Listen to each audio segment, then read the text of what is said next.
Cuba is its own paradox, and reflecting on my journey to this odorously crumbling and beautifully charming place, an excerpt from the opening paragraph to Charles Dickens' famous novel, A Tale of Two Cities, echoes in my head. It was the best of times. It was the worst of times. It was the age of wisdom. It was the age of foolishness. It was the epoch of belief. It was the epoch of incredulity. It was the season of light. It was the season of darkness. It was the spring of hope. It was the winter of despair. We had everything before us. We had nothing before us. We were all going direct to heaven. We were all going direct the other way.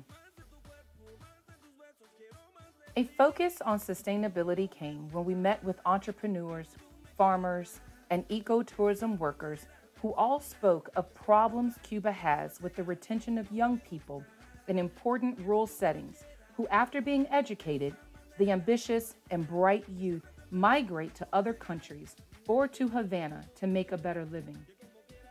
And at first sight of the crumbling city, I assumed it was full of the weak-minded and disenfranchised people who cannot afford to leave. But as I met people, listened to their story, and saw their will to survive, I realized they are the most resilient, resourceful, and inventive people I have ever met. They do all they do with very little.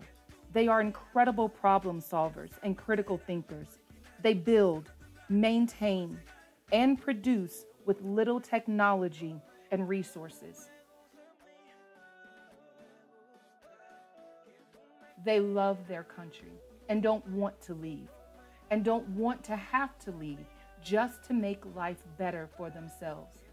The will of the people to endure is very humbling and very encouraging.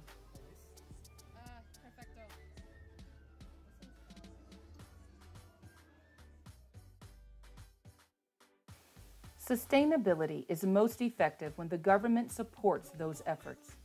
To sustain the progress of the reforestation efforts in Las Teresas, only those born there are allowed to live and work in this area with their families. In this way, the ways of conservation, protection, and sustainability are passed on from generation to generation. This is a very important aspect of the success of this project, as it puts into practice and policy a way for the project to endure present conditions and future climate changes. But this also puts pressure on the community to retain its youth so they can learn the ways, as they will become the future caretakers and facilitators of this important work. Sustainable sustainability requires policy that provides a clear path for maintaining future sustainability. It also needs a reinvestment of generated revenue to provide for the upkeep of the environment and the people who work to care for it.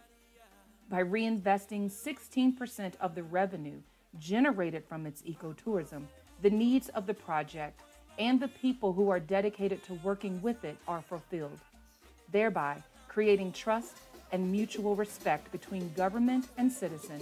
The stability of this policy has made Las Teresas a model community. There is much to digest and take away from Cuba. My thoughts for this trip rest now on how Cuba is addressing the UN's Sustainable Development Goals. Due to decades of sanctions and embargoes by the U.S. government, Cuba has struggled to eradicate poverty and hunger, and little progress has been made in developing clean energy, economic growth, and infrastructure to improve water and sanitation systems. But it has managed to provide a quality education for all people and reduce gender inequality in the workplace. Cuba is also making great strides to improve life below water and life on land. And truly, improvements to life on land can also help eradicate poverty and hunger, as well as promote good health and well-being through responsible production and consumption. Two notable aspects of Cuba's efforts to improve life on land are to grow food everywhere and to use less industrialized farming techniques to achieve greater sustainability. How ironic that I had to travel to Cuba to find a Massachusetts-based nonprofit that promotes grow food everywhere. While in Vinales and Zapata, I was told quite frequently that a variety of herbs and vegetables grow wild in Cuba, but the culture of the island does not support cooking or consuming these products. But at the botanical garden, Jardín Botánico, they were preserving many species of flowers, plants, and trees. It was there that I saw the sign, Grow Food Everywhere, from the Massachusetts-based nonprofit Seeds of Solidarity. The message is simple, but the impact on hunger could be great. There are already many trees in the wild and even people's yards that bear edible fruit and vegetables. And there are plenty of recycled containers that are being used to grow flowers and plants. How beneficial would it be to instill upon every culture to use those same methods to grow food everywhere? I may not be able to do it in Cuba, but I will be taking the Seeds of Solidarity mission to heart and use it to address food insecurity here in my county in Southwest Virginia. Grow food everywhere will be the theme of our 2020 Ag Education Days. Every second, third, and fifth grade student will learn how to grow food everywhere using containers and materials of all kinds, much like what I saw throughout Cuba. Cuba is in a great position to teach the world about how unsustainable agrochemicals are for farming. As a result of the industrialization from the 60s, Cuba's land suffers from massive nutrient loss. Agriculture is very important to Cuba's economy, and it has to import the majority of its agricultural needs. Today, roughly 20% of the land in Cuba is productive land. They have tried no-till farming, fertilizers, agrochemicals, and many other things to bring the soil back. However, they neither have the capital resources nor the desire to invest in continued use of chemical to repair their soil. It is a layered and complicated issue to address. So the government made a decision to employ farmers to effectively begin correcting the situation one small farm at a time, using more sustainable methods. This use of farm cooperatives, CPA, CCSs, UBPCs, and private land farmers has had great success working on a smaller scale. These farms and co-ops range in size between 3 to 15 to 30 hectares.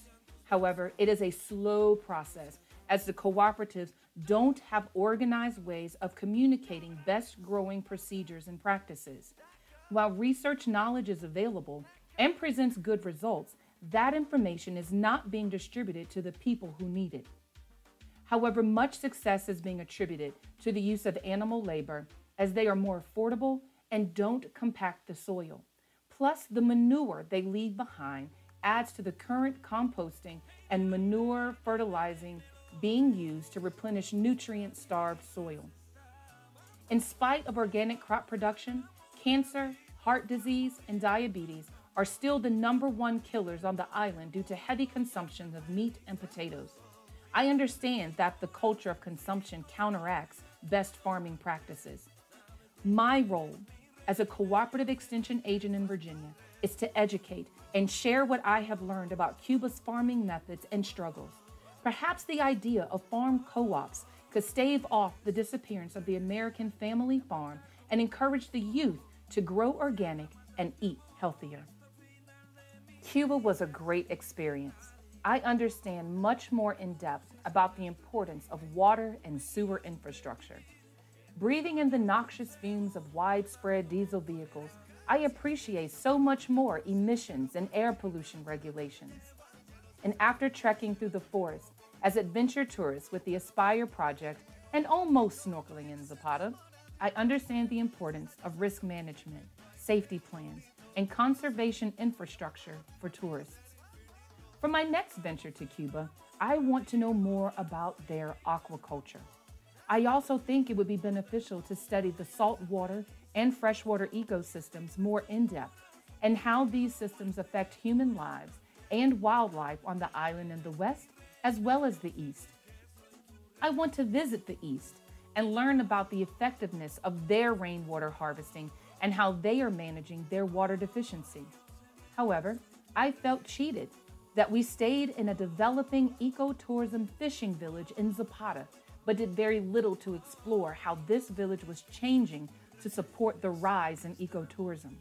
There were more fishing boats and fish being served as a result of their proximity to the ocean and the bay, but there was no organized activity in this quaint little village to understand how they were changing to meet the demand of tourism and conservation.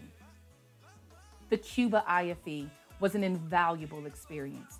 Even though, while in Havana, we only got to sleep in the sewer living of old Havana and none of the city's modern or central section, I plan on returning to Cuba and exploring more of its coasts, its culture, and conservation programs. I do hope Cuba will install more infrastructure to protect its tourists and its natural habitats while sustaining the exemplary hospitality of its people. Cuba is worth the visit, and it is worth sharing with the world. I know in my heart I will return one day soon.